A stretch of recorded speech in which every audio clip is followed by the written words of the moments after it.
Welcome to the Distillers Institute Podcast. I'm your host, Anne Gigney. I'll speak with experienced distillery owners who have launched and grown their own distilling business, and we'll share their wins, their successes, their challenges, and find out just what it takes to make a great distilling business. Hey everyone, and welcome to the Distillers Institute Podcast. I'm Anne Gigney. Today I'm here with Brad Wilson from Itinerant Spirits. Itinerant Spirits is in Country Victoria. Brad will tell us where in just a sec. And Brad, we caught up a couple of years ago down at Little Lon Distillery in Melbourne. So tell us a little bit about that, and then also about, I guess, what you're doing there at Itinerant Spirits. Sure, Anne. Nice to join you. My foray started with Little Lon Distilling Co. into the distilling industry and the spirits industry about 6 years ago. So very small, a micro distillery in a heritage-listed cottage in the CBD, right in the centre of Melbourne. So not without its challenges, putting a distillery in a heritage-listed cottage, but very much about telling that story of Melbourne history and booze and mixing the two and creating an experience for people, Melburnians and tourism. And so that was 6 years ago. And then 4 years ago, embarked on this project in Ballarat called Itinerant Spirits. Slightly larger still, as you can see behind me, compared to Little Lon, but some business partners in this venture. And really the idea here is to showcase all that Western Victoria has to offer, the incredible food bowl and the grain belt that stems, through the Mallee and the Wimmera. So very much a whiskey focus here at Itinerant Spirits, and we're 1.5 years in, as in trading. Fantastic. Brad, what can we see in the background there? So you've got your bar there. Is that a collection of your spirits and other folks' spirits?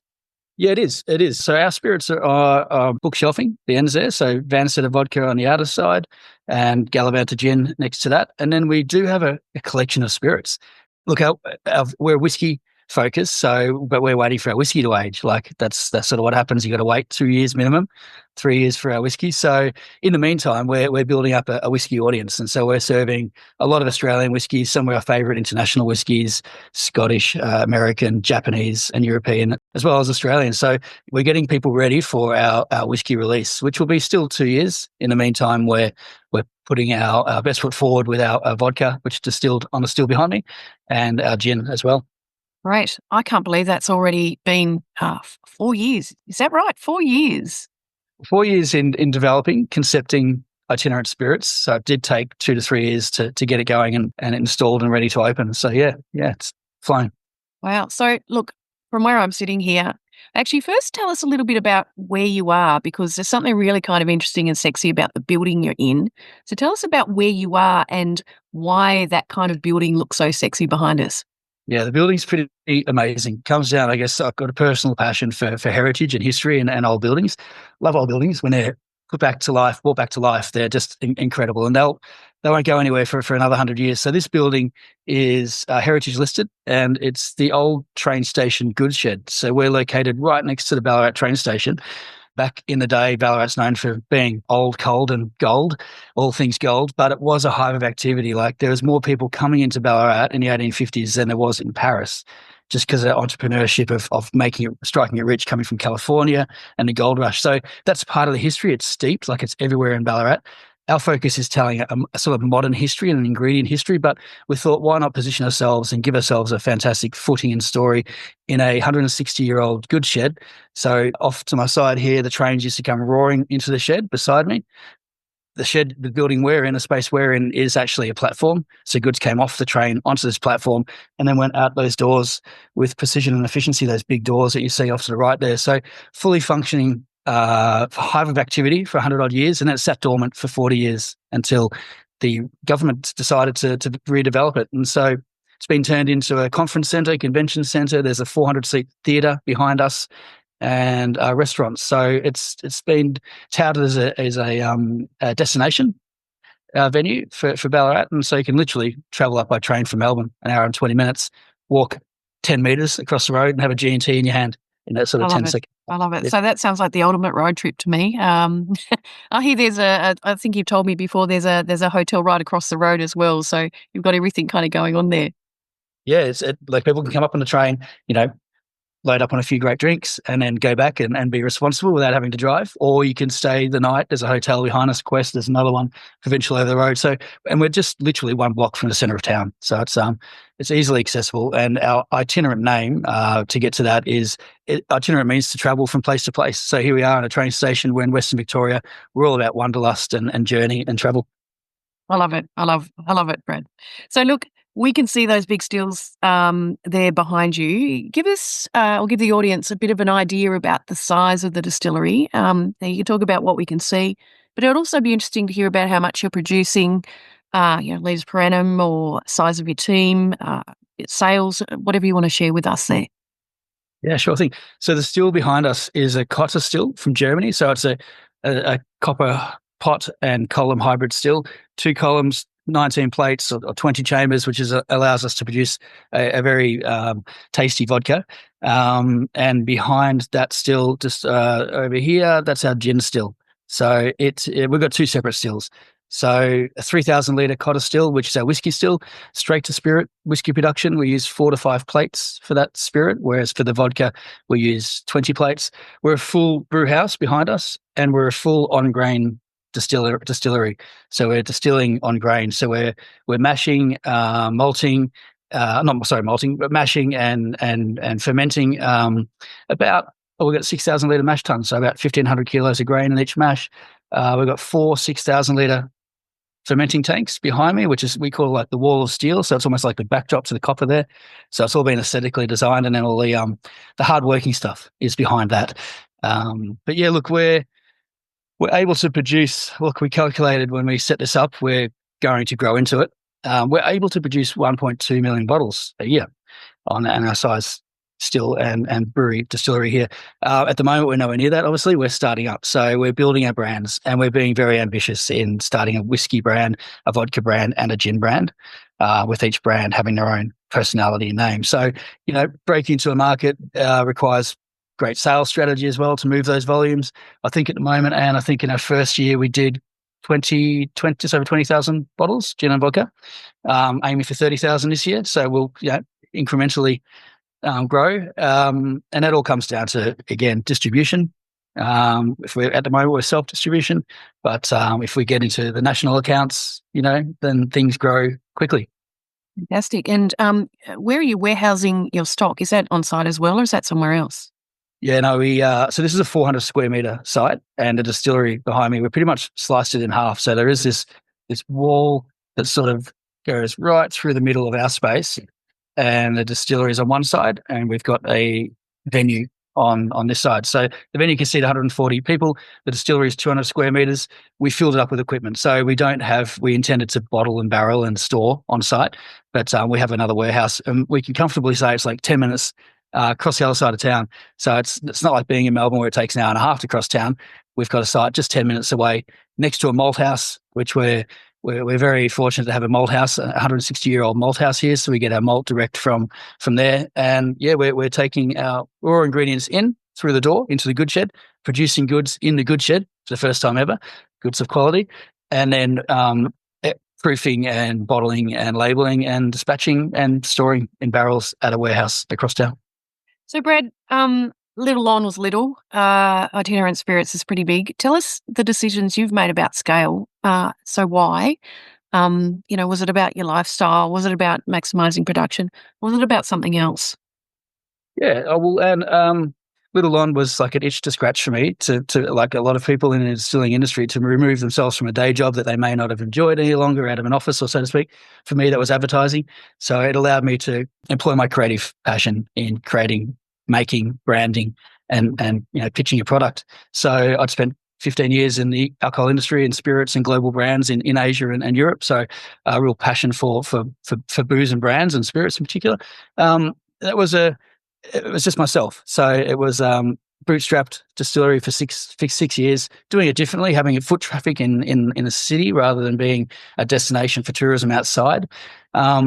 So it was just myself until one day I met a chap on the steps of the SB Hotel, which is a typical cliched business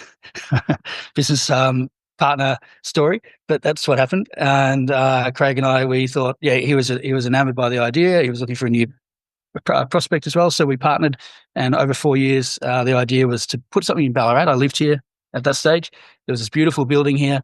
I thought it'd be great to have some business partners and to really build something of scale and I guess drive forward new brands. Like Little On was fantastic. It was always the idea to then distill Little On gin here as well on scale and grow that brand as well.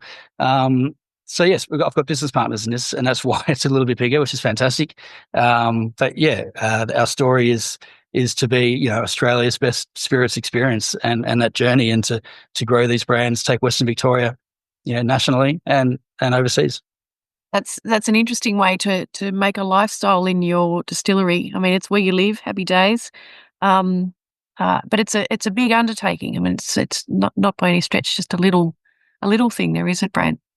And I think that's the idea of working with business partners in that respect, is sharing the load, so to speak, finding people that are complementary to your skill set and growing your reach and opportunity. And it's kind of lonely doing your own thing. It's definitely fun and rewarding and all of that, but it's nice to be able to grow ideas and to bounce off people and to have that same energy. Yeah. Great. So from meeting Craig at the SB to turning on the still, how long did that take? Yeah, look, it's through COVID as well. So before COVID and then through COVID.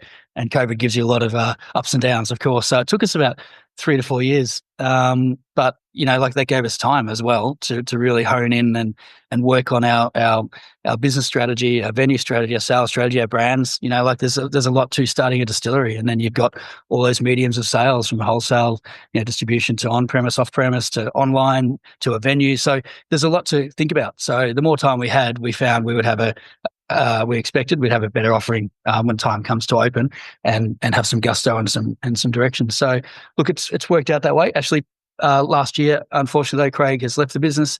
So I still have some business partners, which is great. But so things change. And so the whole journey is, it's an evolution. We're only 1.5 years in, and, we've got a lease on this business in this building for 10 years. So we're not going anywhere soon. So we've got a lot to do, a lot to achieve.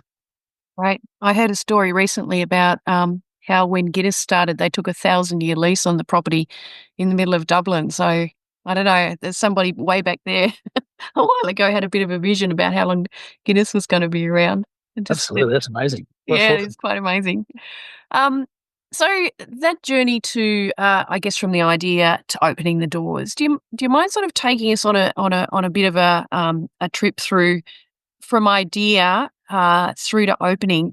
What that was like from a business setup, compliance, planning point of view. What all that looked like for you?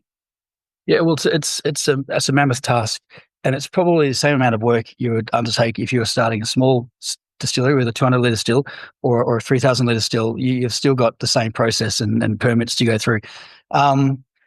We focus very much, my background is advertising, so very much on the story and getting that story right and having a point of difference. I think as a product in a crowded marketplace, you've got to have a product difference, point of difference. So a lot of time was spent on that story, and therefore the branding and the ingredients and wrapping that up. But equally, time spent on the building and then business planning, of course, procuring a design for a 140-seat venue, and then procuring the furniture, working with fortunate, amazing people that we had along the way to meet. To be honest, we were a little bit more lucky with the planning and permits. It wasn't a council-regulated piece of land. It was state government.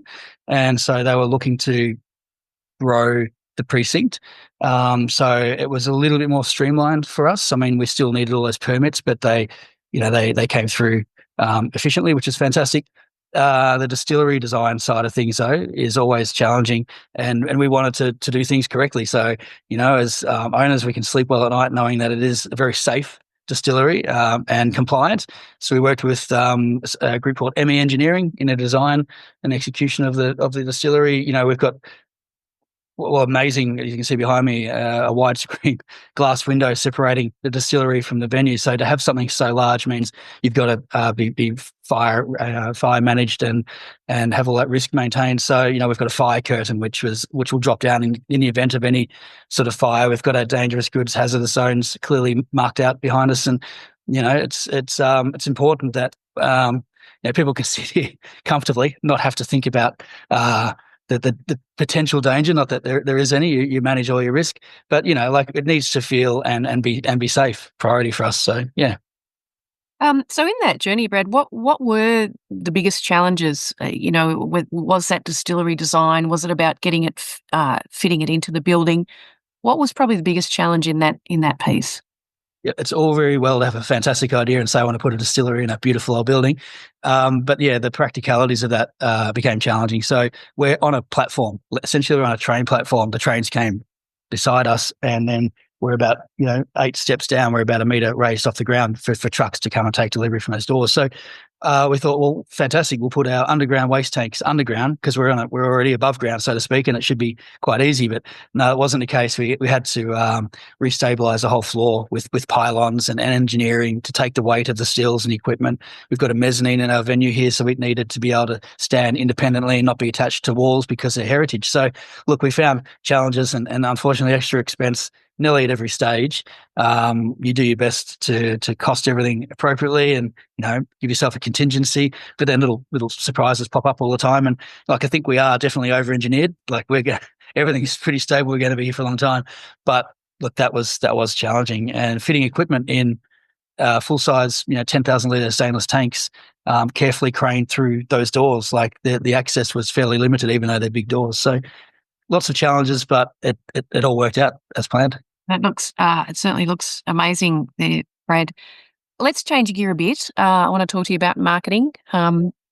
We've had a chat about marketing before. You know how excited I am about everything that you're doing up there. Tell us about your marketing, what worked and what didn't. Yeah, look, we're only a year and a half in, so we're still testing, measuring and seeing what works and what doesn't. But to start off with some great visual assets, I think is important to launch a brand. So, we've got social media ads and campaigns, paid advertising running. We've taken out some billboards in the city. We had a launch of our vodka brand in Melbourne CBD. They're all very successful. Like they get your brand out there in front of people. So they're sort of low-hanging fruit, street posters, social media advertising. I think we're looking at, I love creativity. Obviously, that's my background. So trying to come up with ways to engage with people that doesn't talk rationally to people. Sure, you've got to have a product with point of difference and ingredients matter and that, but you want to be able to reach people, I think, emotionally. So building in that story of wanderlust and journey into each of our brands, and then trying to live that through the brands is exciting. But we are being very ambitious, and too. We have 4 brands that we are trying to build instead of one distillery brand. We're building a house of brands. So our marketing budget, is what it is, and so you've got to spread it kind of thin, or be clever and ensure you get a return on investment with every dollar you drop. Brad, tell us about those brands, because I think when people are listening to the podcast, it would also be good for them then to go and have a look, because I think what you're doing with those brands is really super clever. So tell us about what those brands are called. This is our gin brand. So it's called Gallivanta. It's reversed there, but Gallivanta Gin. Western Victoria, we're calling out our provenance. Like, our place is very important to us, where the ingredients come from. It is it's not a native botanical gin, but we do have lemon drop wax flower, which grows in the Grampians, Western Victoria. It's the main ingredient after juniper. So it's got a real bright lemon zesty, almost like green Skittles, kaffir lime sort of flavor profile through this native lemon drop. So that's important. It's been designed as a custom bottle, so we worked with an incredible designer from Texas, in fact. So to have something that stands out unique on Australian shelves was the point there. Everything is Itinerant Spirits, so there's a little bit of a embossing there and embossing on the base. So Itinerant Spirits is the bottling company, if you like, the umbrella brand. Gallivanta is all about travel, gallivanting around and enjoying your time visiting and traveling and cahoots. Vansetta vodka. That's our vodka. So again, custom bottle, utilitarian. We're in a shed that was of industry. So we wanted to pay homage to where we are. Vansetta, the name was important to us. It came from, essentially, it's not a long leap here, but the guys that worked in this goods shed, 100 years ago, with a horse and cart or drawers or vans or trucks, basically set their vehicles, their vans, up against the doors. So they're Vansettas. And they moved goods in and out with efficiency and precision. And that we tie that story to our vodka still, which is all about efficiency and expert precision in distilling. And the guys were itinerant by nature. Those guys moved from railway to railway and farm to farm. So we're big on our storytelling. We wanted, a great bold brand that stands out on shelf, on back bars and on retail shelves. So that was important. So we launched with 700 ml bottles, and then recently got a little bit innovative in our 375 ml bottles. And so we've got travel flasks, which again sort of plays into our marketing strategy and branding of being a travel brand that you can take with you wherever you go, wherever you roam. Great for beach, music festivals, hiking, etc. So yeah, like producing those is like a first extension. And I think you've got to be innovative. You've got to be a little bit different in what you produce and what you create and what you share. That's so fun, Brad. While we're talking about fun stuff, tell us about the van. Oh yeah, so Van Setter lends itself to a lot of names and a lot of fun, really. But we're sort of again playing into people's passions and emotion there with music. And our audience for Van Setter is a young audience, 20, 25 year age that we're looking at for people who, perhaps are over a party vodka and want something with a bit of a backstory, a bit edgy, a bit raw, a bit authentic, and with a bit of taste. So our vodka is distilled on grain, so it's got that extra 5% character and mouthfeel that it's refreshing. It's refreshing when you taste this, when you sip this and eat to a clean, vodka. So music. We grabbed a van. It seemed to make sense. Van Setter. So we grabbed a cool old 70s Dodge van, American van, like a music tour van, and found a great group in Melbourne, a group called Pisco Sour. And so we popped them in the van and they did their tour across Western Victoria and into Melbourne. They loved it. They get a van, which is fantastic, and some vodka, which is fantastic. And then we get poured in some of the venues that they play at. So it's sort of a win-win for both of us. It's just a concept at this stage, which might then grow legs into a Battle of the Bands campaign where, we work with some venues in Melbourne and elsewhere, and a new band gets that van for the next month, and all expenses paid for them, but gives us some great branding and awareness. Have you ever thought of starting your own craft distillery? At the Distillers Institute, we've got an online course packed with advice from the founders of the Distillers Institute for people wanting to reduce risk, save time and cost in opening a distillery. Go to thedistillersinstitute.com. So, Brad, super, super fun. How important do you reckon it is for folks in the Australian industry to do stuff that's outside the square like that? I think it's all about having a point of difference and, standing out. And, we're still a startup in that we don't have the huge marketing budgets that I'm sort of used to working on with Guinness and Chivas and Martell, unfortunately. But we'll get there one day. But the idea of doing something different and standing out, I think, is really important. So taking some chances. Everyone's on social media.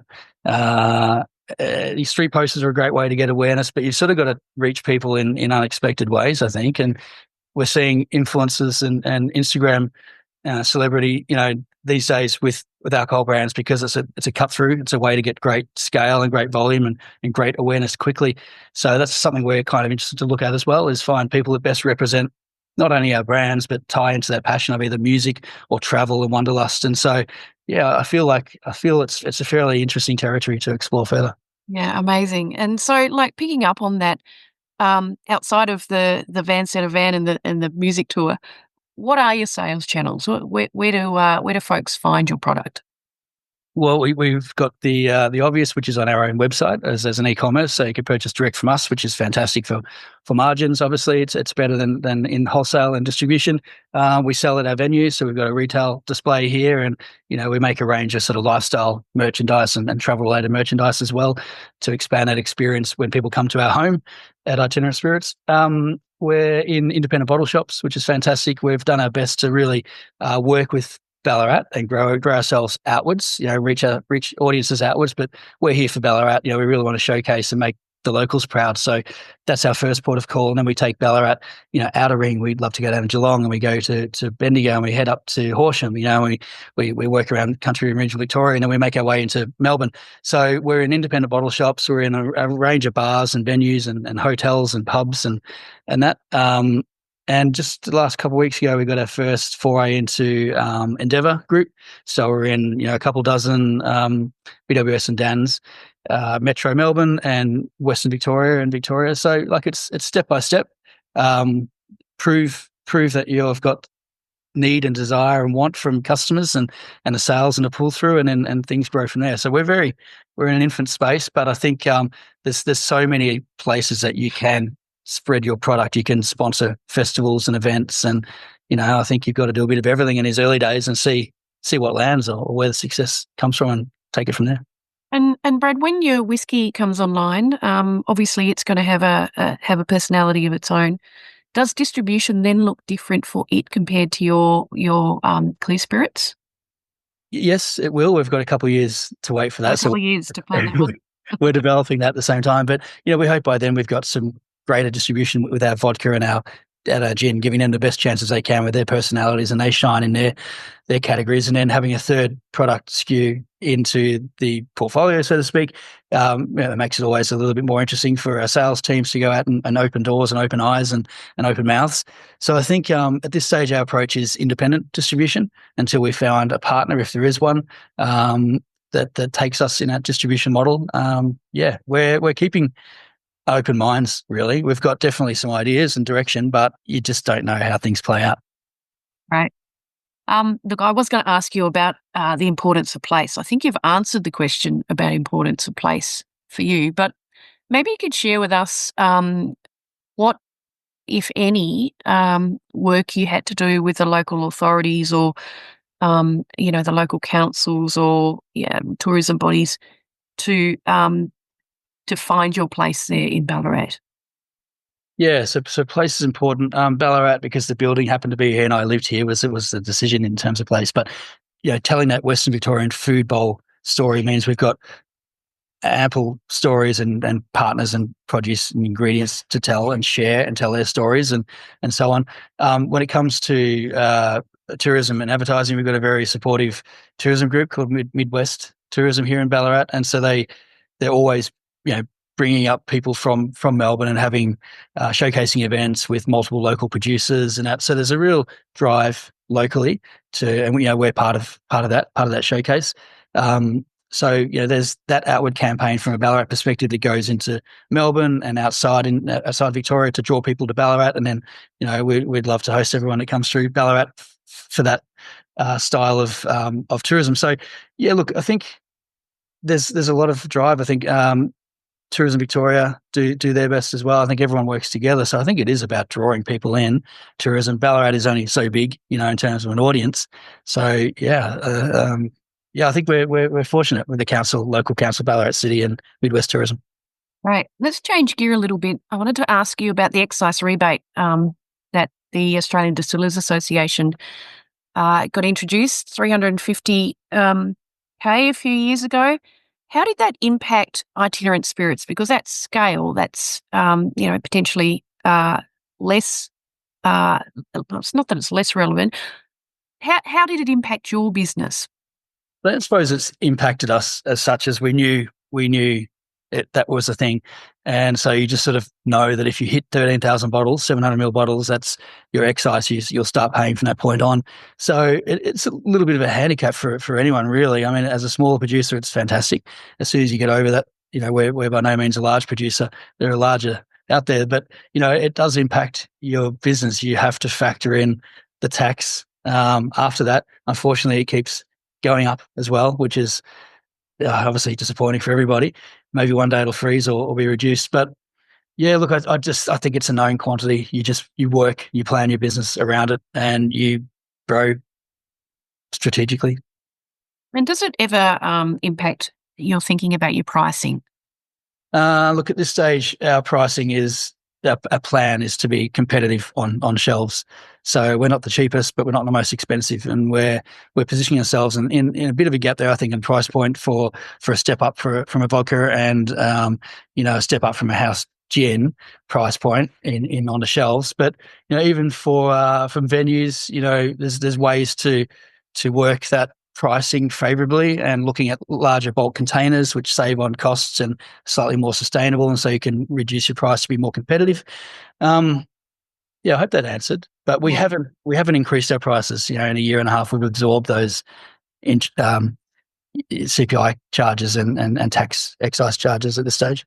Yeah, it's a real challenge, isn't it? And it's certainly a factor all distillers have to think about in that journey. What have you loved most about growing this business?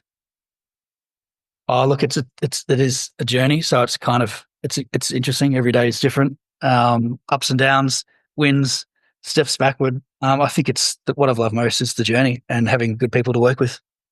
Yeah. Gee, that's so important, isn't it? How many staff do you have there, Brad?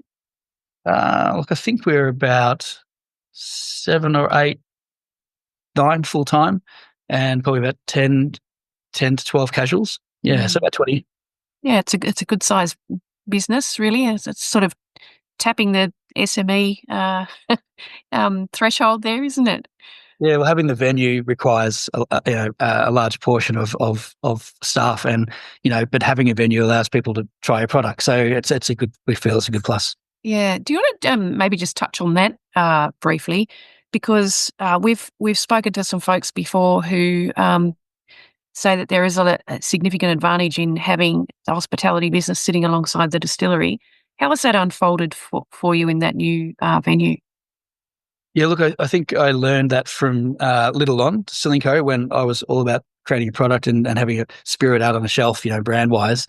And it wasn't until the Melbourne City Council then said, well, you can't have a distillery that's more than 50% of the building. That was their regulation, even though our building was only 20 square feet. It was pretty small. But they said, why don't you open a cellar door, have a bar as part of your offering, and then people could taste your wares. And to be honest, I hadn't thought about it at that stage. I was just about a brand and a product. So that, in hindsight, was fantastic because it allows people to, from a tourism perspective in the centre of Melbourne, it worked. Like we sell a lot of our product through our cellar door there. We get a lot of visitation.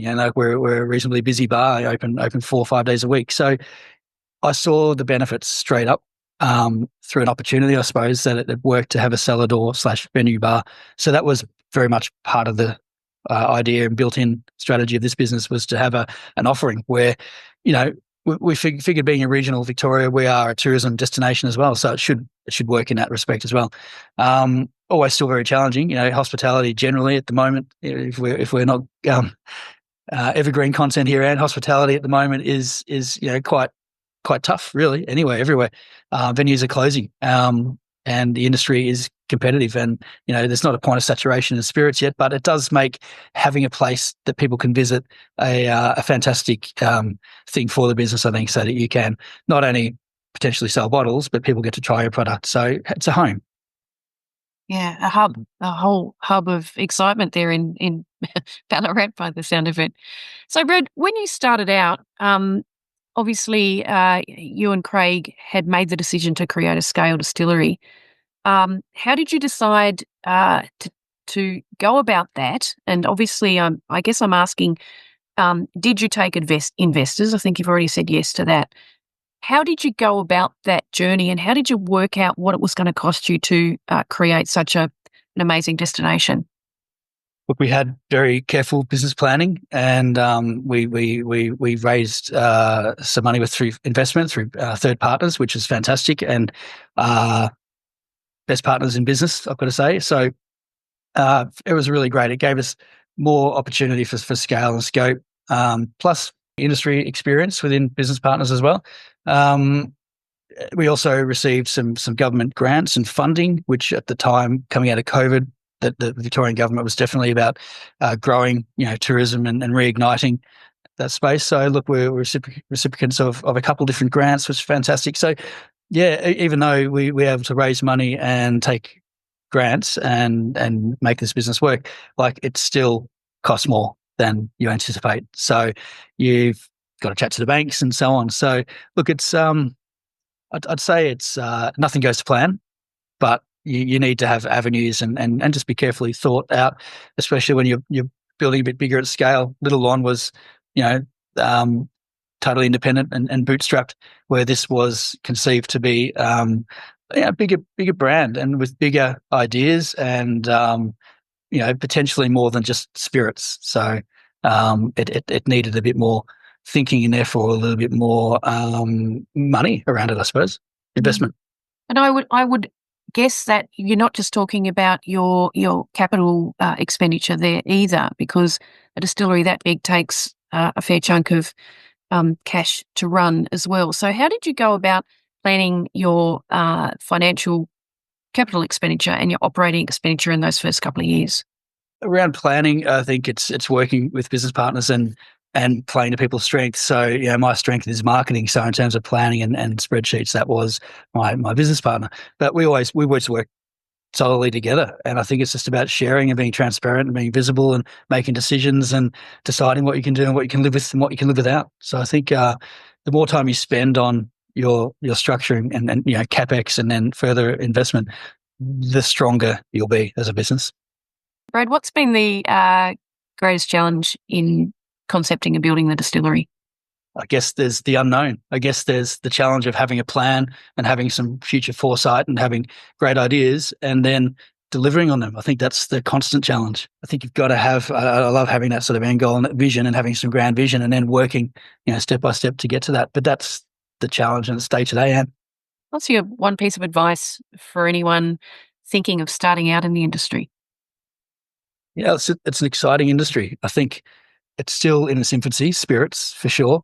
Beer is perceived to be a little bit more fun than spirits, but I think it's a really tight knit industry. The Victorian Spirits Association and Australian Distillers Association, like the yearly events when everyone gets together and has a chat, it's sharing information. I think it's reasonably transparent and it's competitive, but it's sort of non-competitive as well. I think people are willing to help each other. So I think, jump in. I think there's still plenty of room and to have some fun and build something and, push the boundaries about what spirits can be and what your offering can be and what your brand can be. And I think that's the most interesting space is to be innovative and be different as much as possible.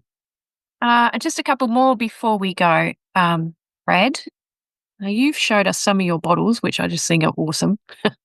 Cool innovations. I want to know if there's anything you've seen that's super cool that has inspired your thinking in this industry here in Australia or overseas. Yeah, things I think are cool. Well, that little travel flask I thought was cool, and that's something I saw in something similar in America. I thought that's cool. It's not being done here. From a product perspective, I'd managed to visit High West Distillery in Utah when over in the States, and from a cellar door offering, from a hospitality offering, from a tour offering and a distillery offering, obviously far more established than a lot of distilleries here in Australia in terms of age, but Tasmania doing amazing things as well with scale. But I think it just had a really well-rounded offering and their products are incredible and they stand out on shelves. So for me, that's like try and take inspiration. And I found it very, very interesting, very thought-provoking. Great. Sounds like a good venue to go and visit. Now, to wind up, I want you to imagine you are sitting down with your favourite drink, maybe with your favourite people. Where are you? What are you drinking? What are you doing?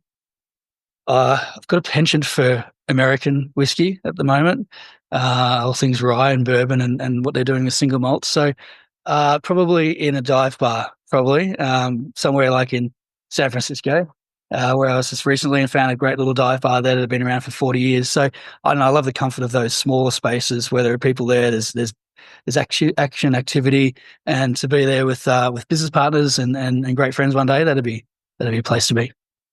Good. I reckon you need to put that on the list. Brad, thank you so much for your time today. As always, it's been a delight talking to you. Thanks for your time on the podcast, but also if you are thinking of heading to Ballarat, Brad, what's the easiest thing for folks to do? Is it to go to Melbourne, hop on a train, hop off at your distillery? What's the best way to get there? For sure. Train's so easy if you're coming from Melbourne, an hour and 20 on train, some pretty nice countryside, and you can step off and be in our venue in about 10 seconds flat. So it's the easiest way to do it. But, we're easy to come from Adelaide as well, from the freeway. But if anyone's got any time to come and see us, love to catch up and have a chat. So there you go. Invitation from Brad to come and visit Itinerant Spirits in Ballarat, road trip or train trip. It's been a delight, Brad. Thank you so much for your time. And we look forward to chatting with you again soon. Thanks, Anne. We're getting some great iTunes reviews for those listening. Please pop over to your podcast app and leave us a review.